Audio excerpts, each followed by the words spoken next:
Hello everyone and welcome to today's video where we're going to be testing the Osmumten's Fang. Now, this isn't mine, this is a clanmate's who lent it me just because he's at work for 5 hours and said, why not make a video out of it? So let's do that. He also wants me to test it at solo TOA runs. So, let's see how it goes.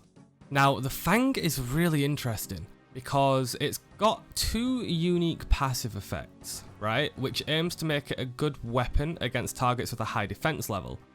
So the first effect it's got is it rolls accuracy twice. So when attacking a target, it rolls accuracy twice and then the higher accuracy roll takes precedence. So if the higher one rolled a successful hit and the lower one didn't, it would give you a successful hit, giving it a lot more accuracy than other weapons. The other passive effect uses a different formula to determine damage rolls, but basically all that happens is on a successful hit, instead of rolling between 0 and 100%, it rolls between 15 and 85% of its max hit. So when it rolls a successful damage roll, it's always going to hit a certain amount. So if your max hit was 60, like the wiki says, it'd roll 9 to 51, because that's 15% of 60 and 85% of 60, which is a really interesting mechanic. It's also worth noting that it's able to deal full damage to the corporal beast, so I might try and send that at some point as well. Wish me luck. Okay, now this might sound weird, but the first place I want to test is Vorkath. Now, obviously the Dragon Hunter Lance exists, and that's a 4-tick weapon. This is a 5, so honestly I don't expect much from this. But, even though Vorkath's not really known for having high defense, it is in the 200s and it has got a 26 stab bonus on its defense. So, I kind of want to send a kill. Also, something we didn't go over is this Fang has a special attack. It only uses 25%, and it actually for the next hit provides a 50% accuracy increase, and then uses the Fang's max hit, like true max hit, for determining the rolls. So instead of being 15% to 85% on the roll, it does 15% to 100%. So the spec actually seems interesting. I am going to use it in this fight. Now, let's just send it and see how long this kill takes.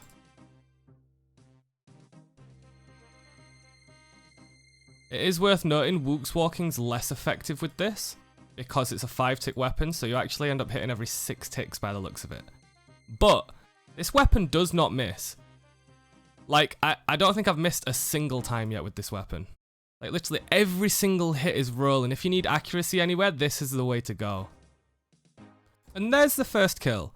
Now, genuinely, this is pretty good. I don't think, like, at all, that it missed. I don't think it missed once, which is genuinely crazy for a weapon.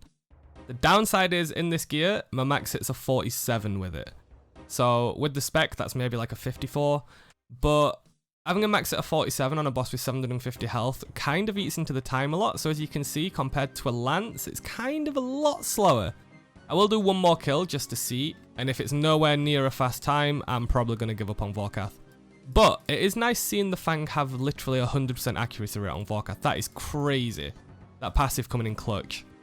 It might have missed at some point and I missed it, but you can let me know. Yeah, so look, first special in, we're only 137 damage down, even though it's been hitting every time. So I do think the max hit being lower than other weapons plays into effect here. I do think the 6-tick Wook's Walks is also a problem, because with the lance, obviously it's 4-tick. So, I don't think you would have anyway, but general consensus is, don't use this at Vorkath. Okay, 2 minutes 17. I don't think it's going to get much faster than 2 minutes, to be honest, even if I have no tick loss, so I'm going to leave Vorkath there. If you want to do Vorkath, stick to a lance or a Dragon Hunter crossbow. Because of the Vorkath findings, I think I'm going to leave dragons now. We're going to try KBD and rune dragons, but I don't really think it's worth it at this point. Maybe if the Fang was a 4-tick weapon, but at 5 ticks, I don't think it's worth it at all.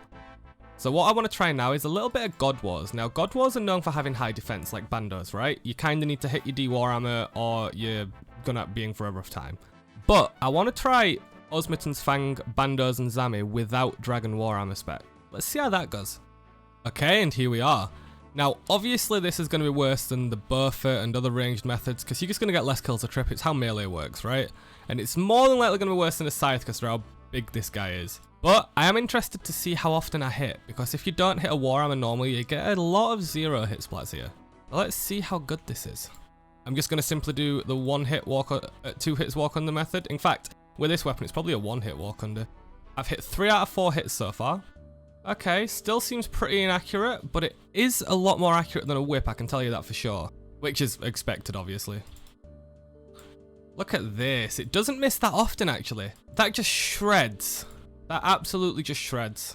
Let's give it another couple of kills. Obviously, if I was here to stay, I'd bring like Blood Barrages or a Blood Fury and Burns to Peaches, but I'm just here to get a couple of kills. Kill number 2. Honestly, from the first kill, it looks like this thing slaps, but I'm not hitting 4 hits this time. Yeah, this is genuinely incredibly accurate. I like this weapon here. Like, if I had blood spells and such, I would have used basically no supplies so far. It's dying really fast. I genuinely do think this is going to be a really good item here for people if they want to use it without using scythe charges.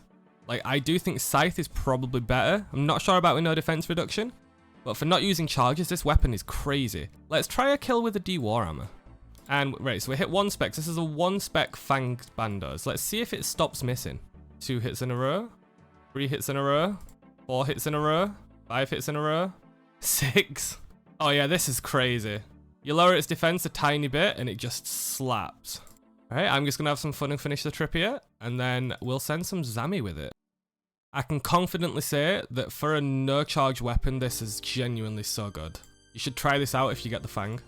Now, I think what makes this weapon so good is just the fact that you can't hit below 15% of your max hit. A lot of the hits you see are just really big hits in general. Now, I'm going to leave this at the last kill because it's kill count 5. I could probably get another after, but I'm not gonna. Even without a combat pot on, as you can see, I'm still hitting basically every single hit. So yeah, it is a 5-tick weapon, but because it hits every hit, it's just much better than a 4-tick. Well, most 4-ticks. Even brewed down, look. Even brewed down, it slaps. Look at this. I'm like literally 46 attack. In fact, I'm going to test this. Let's just brew down loads. Even at 29 attack, it just hits every single time. Look at this. Man, this weapon is crazy, I'm telling you. Like, if you find the right place for it, the place I'm most looking forward to testing this is Nexen Corp. And TOA, of course. Sounds weird, but this is really good for imps as well. Like, because I can't hit under a 5 or 6 or whatever it is, it's only got 4 or 5 hits that could not kill an imp. Because with a double accuracy roll, it's basically always going to hit them. So you're always going to one-shot them. Because sometimes when you get Zami KC, you do just splash zeros every now and then, and it's kind of annoying. Secret niche uses. Okay, so here we are. Now I imagine this isn't going to go as well as Bandos, because Zami can be a bit of a problem sometimes. But we're going to send it. We're going to send it without Dragon Warhammer specs again at first. I don't think this is going to outperform the Arclight, not a chance, because that got a huge buff and it's really good here, especially on Slayer tasks. Obviously, I'm not on one. So let's just send it. Again, this is just super accurate. I think I've missed twice. I am missing more than at Bandos though, I think, surprisingly. I'm so used to the buffer method here. It's been so long since I've meleeed it. Without Dragon Warhammer specs here, I actually think the Arclight might even be better. But like I said, it did get a huge buff. Bandos hasn't got anything like that. And let's be real, I suck at this right now. Well, that's a kill there. I'm pretty certain that Arclight outperforms this, so I'm not even going to do another kill. Because with the Dragon Warhammer spec, the Arclight's only going to get better. And the main niche of this is that the higher the defense, the better it is. So if it seems like an Arclight will be better without a Dragon Warhammer spec, I assume it's going to be better with one. So let's leave Zami there. Now, I'm going to try and get a Corp team together, just 3 or 4 people, because I need to know if this beats out Z-Spear or not, because if it does, I am so excited to use this as a Corp. We love sending Corp in this clan. But it turns out everyone at the minute is really busy and doing TOA, so no one wants to do Corp just yet. So we're going to have to find something else to do. I've not got this Fang for long. As you can see in my inventory, I've been looking for bosses that aren't generally meleeed because of their defense. So what I'm going to do is I'm going to go and send a full Barrows run only using this. That means we can do a Barrows run with no other cost. There's no Trident charges, no Rune charges, no arrows. Just straight up, Osmumten's Fang, bada bish, bada bosh, get in there and kill everything. Don't know if it's going to work. Let's see how it goes. Now, I'm kind of interested in timing this. So as you can see, I've put a timer on the screen. And as soon as I click dig, we're going to start it. Let's go. Now, again, I'm not sure if this is going to be great or not. But from first hits, at least it's hitting. Okay, this actually looks like it might be viable for a no-cost Barrows. I mean, yeah, it's like not going to be perfect. But having no cost attached to Barrows and just sending it for fun or for collection log slots is just such a cool concept. I guess the only downside is I should bring like a 4-tick weapon for Skeleton and Bloodworm KC in the crypts, because using a 5-tick weapon will be a little bit slower there, I assume, because they've got really low defense. Okay, so I'd say I'm hitting about 75 to 80% of my shots on the melee brothers, which is a lot better than I thought. Kirill should probably just get wrecked, to be honest.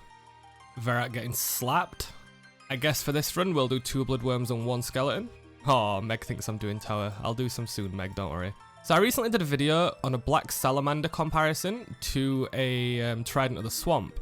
And the average chest time was like 3 minutes and 40 seconds or so, if I recall. And that's in max mage with ancestral, Torm, occult, ancestral hat even. And this looks comparable, which is crazy because there's no cost attached for this, and I'm not even in max gear. That's absolutely crazy. So Barrows, honestly, this is a solid send. Like, it's genuinely comparable to a Trident of the Swamp in full ancestral, which has a cost attached to it. This doesn't. This is so good. Okay, so I've thought of a fun one. Now, because I can't do Corpin next because everyone's sending raids 3, and I don't really fancy soloing next, and I don't want to solo Corp because the whole point of the Fang is high defense testing, but to solo Corp properly, you've got to lower its defense, so, like, lower its defense a lot even. So it's going to be a bit counterintuitive, so I'm going to leave that for another video maybe. But for now, I'm going to do Mole. I do want to end this video testing the Fang at Raids 3 itself. But before that, I am intrigued in doing this. Now, I don't have a Fally Shield on this account, so this is a bit of a nightmare. So let's just have a fun whack-a-mole journey. I'm expecting some consistent hits here, actually, even though it's pretty high defense. I think it's got 60 stab defense, and it's just got 200 straight defense. But look at this. These double accuracy rolls are crazy, man, honestly. This is a very, very, very cool weapon. In fact, that's like every single hit bar the first 2. And I've killed it without it digging. This is just so good. Because you've got to bear in mind, I've actually not killed it since the collection log came out. That's interesting. Wait, I have got the Falador diary done on this account. I'm so dumb. I am like, I've actually got the shield in the bank on this account. I didn't think I did. But it's actually one of the diaries that I've done on this account. This is really good here. It's just constant hits. Look at this. That 53 was in the top percentile, by the way. And like which means that I can't hit 53s without a spec. 54 is my max hit. Look at this. This is absolutely crazy. Does this compete with T-Bow? Like, I'm not even kidding here. Does this compete with T-Bow? I mean, T-Bow is basically 0 cost as well with Dragon Arrows, but this is literally 0 cost. It's just constant hits. This is crazy, man. Genuinely, if someone wants to grind for Mole Pet effortlessly, this is probably the way to go. Set a cannon up and just sit here and smack it. Look at this. It's just not missing. I'm so excited to use this at Raids 3 if this is how it is here. Oh my god. This is so good. I'm going to do one more kill to check the consistency. This is so good. Right, I'm going to leave Mole there because there's nothing else. It is 100% consistent and it's so freaking good. Like, jeez. Now, the only other places I'd really want to test it, like I said, would be Corp and next. Maybe CMs, just to see how it fares in some of the rooms, because apparently it's better than a lot of the meta methods there, but I don't really want to test that without a team. I've not got too much CM experience, that's fine. So what I'm going to do now is, until we've got Corp and next, which probably won't be this video, unfortunately, just because we're like a day after Raids 3 release, I'm going to go send some TOA. So let's go see how it is on them bosses. Okay, some people in my clan are sending an entry mode, so I'm just going to go with them to test the Fang, and then I might go and test it on my own in a normal solo after. We will see. I just want to see what it's like on the bosses compared to what I've been doing. I have been using a tent whip. My gear before was literally just using a tent whip for melee, apart from Keris on the Kefri boss. But I'm not even going to bring a Keris to this. I'm just going to try this on the Kefri boss to see what it's like. I imagine it's not going to be as good, but okay, and we're sending it. I'm going to try out the Fang on basically every boss that's meleeable. So Arca when it's meleeable and not praying the other ones. I want to do Barber first. I might actually try it on this as well. It might even be really good in the room with the monkeys, because even though it's 5 tick, like the buffer, it's incredibly accurate, so you might be able to use it on all the attack styles. This can definitely be used in this room, especially on the ones with more health. In solos, it'd be a little bit redundant, because they have that low health, it doesn't matter. But for now, I'm just going to keep it chill and do the buff till the boss. And off we go. Now, this is going to be interesting because I don't normally melee this boss, I normally buffer it. But I know melee does work pretty well. You've just got to be careful to dodge its attack on the floor. It spawns something under you and you have to move a few away. I have just this one, look. You've got to move away from that. Now, I am hitting constantly. It's not actually missed yet at all. This is constantly hitting. This is incredibly good here. I'm not sure if it's enough to MVP, but on this part, I definitely have to use the range. Honestly, I'm not sure if it's going to be better than the buffer, because the buffer also hits really consistently. But is hitting every hit. So honestly, this is a very good weapon here, especially if you want to melee. I imagine in Torva, it's going to be even better. Because you've got to bear in mind, like I said, I'm just in bandos. So, and a fire cape, so Infernal will increase it even more. Also, if you replace a Serp Helm with like a Torva Helm, and then use anti-venoms instead, then that's probably a good thing. So yeah, honestly, this probably beats out Bertha. But in my setup, maybe they're about similar. It's definitely got the pass on this boss. I still don't think it has missed one hit. The benefit to using the Fang here is Bertha doesn't heal you, but with a Blood Fury on, you basically don't need to eat at this boss at all. As you can see, I've been hit, but it's just, I've just tanked all the damage from Blood Fury. It's great. And that's boss down. But I didn't get MVP. I do normally MVP with Bertha, but who knows? Looks like we're doing Zabak next, which means I'm not going to melee this, I'm going to Bertha this because of the mechanics. So this one's irrelevant. Okay, now like I said, we're at the boss now. This is boss number 3, Kefri. We'd normally use a Keris here, but I'm going to try the Osmumten's Fang for the entire kill. Let's see how it hits. Like I said, this is not like a mechanics video or anything, so I am just going to be smacking this for a bit, and I'll see how well it seems to fare. Okay, first phase, I hit every single attack. This weapon is crazy good in these bosses. The ones that you melee at least. When I use the Keris here, it only hits about half the time, I'd say. And this is genuinely just hitting every time. This is so quick. Obviously, part of the reason is that it's on entry mode, which I understand. But even on entry mode, these bosses have a lot more defense than you'd think. The fact that it's hitting all the time is great. Yeah, this is 1,000,000% a pass on this boss. I think Scythe's better than Keris here as well. And I would genuinely say this is better. The max hit's similar. And also, it can kill all the eggs in one hit. It just seems like hitting constantly like this is just going to give you way more DPS over the long run. And it's not like the small hits either. This gets a pass on this boss 1,000,000%. I think Rapier's good here as well, but that definitely gets a pass. Well, last boss time, Arca. Okay, now on this boss, I'm only going to be meleeing it when I can, obviously, because you can only attack it with one style at a time. So let's see how it goes. I'll also try it out on these shadows, because I imagine it's going to wreck them. And now the boss.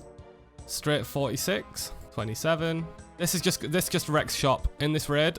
Honestly, this just wrecks shop completely.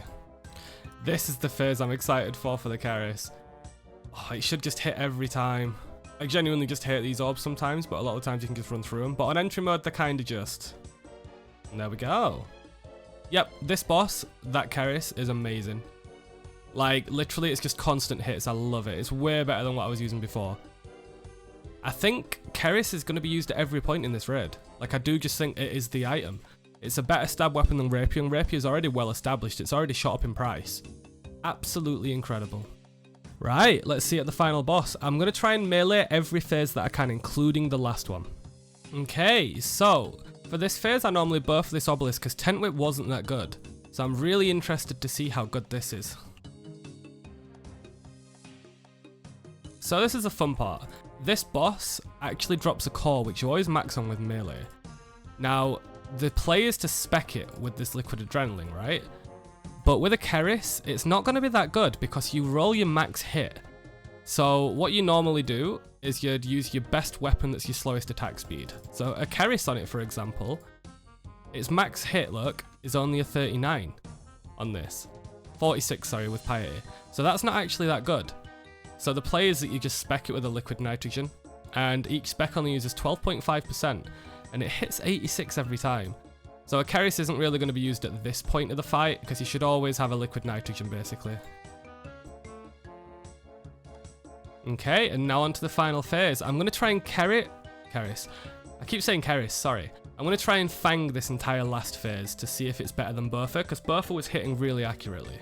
As I thought, this Keris is really good. Now, every single weapon's one tick on this, so it doesn't matter. You don't need to bring a switch for this part, because you can just kind of smack it with a Keris. I keep saying Keris. God damn it. You can just smack it with a Fang. So you don't need to bring any other weapon for that part. Yeah, honestly, this wrecks shop in this raid. I love it. Again, if Rapier is good in this raid, which it definitely seems to be, obviously no confirmation yet because there's no like monster examine or anything, then this item's just going to be better. It's just a better Rapier. At this point of the fight, I am going to use a Bertha because unfortunately it gets a little bit difficult. So if there's multiple people stacked at the front and we've got Kefri over here firing stuff at us, it gets quite hard to dodge. So there's no point in stacking it because the fireballs do stack.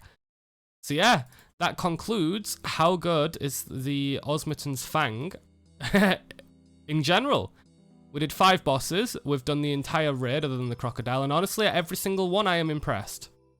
Like, very impressed. It's not just a little bit impressed. It just constantly hits. The accuracy is just what makes it. If it was 4 tick, it'd be OP. I see why they made it 5 tick now. And we're done. Good luck us. Oh, we got the thread. The one video where we actually do this. We've got a thread and an elite one. I've not hit the thread yet.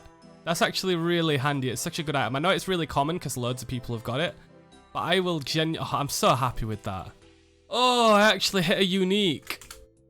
I'm so happy. Okay, and on that note, let's do a little outro. Now, the Fang in general is really good. It wasn't too great at Zami because I was comparing it to an Arclight. And it wasn't so good at Vorkath because I was comparing it to a Lance. So essentially, if there's a monster that's got higher defense that you either don't want to spec or you miss your spec or anything like that, this weapon is amazing. If you disregard the Arclight and Dragon Hunter Lance, it's still a good weapon. It's just that for bosses that already have specific weapons, it's not great. But for bosses that have decent defense and don't have specific weapons, this is really, really, really good. It's crazy. Now, my clanmate bought the Fang at 460 million. It's already 600 mil according to the G, and he only paid 460 for it last night. So it's gone up 140 mil in a day, basically. And I suspect this is because as people are getting better at Tombs of Amascut, they want to send higher invocation levels. And higher invocation levels mean that the boss's defense scales up, which then means that Osmumten's Fang gets even better when compared to other melee weapons, because the higher the defense, the bigger the gap between this weapon's accuracy and any other ones. So honestly, I think it's going to be best in slot here, especially as you get to 300 plus invocations and the bosses are buffed like 120, 180%, even 240% defense. Anyways, on that note, I hope you enjoyed the video. If you want to see a video on Corpin next, I can definitely get a team together with my clan. It's just hard to do at short notice. I love you and leave you, and I'll see you next time. Bye!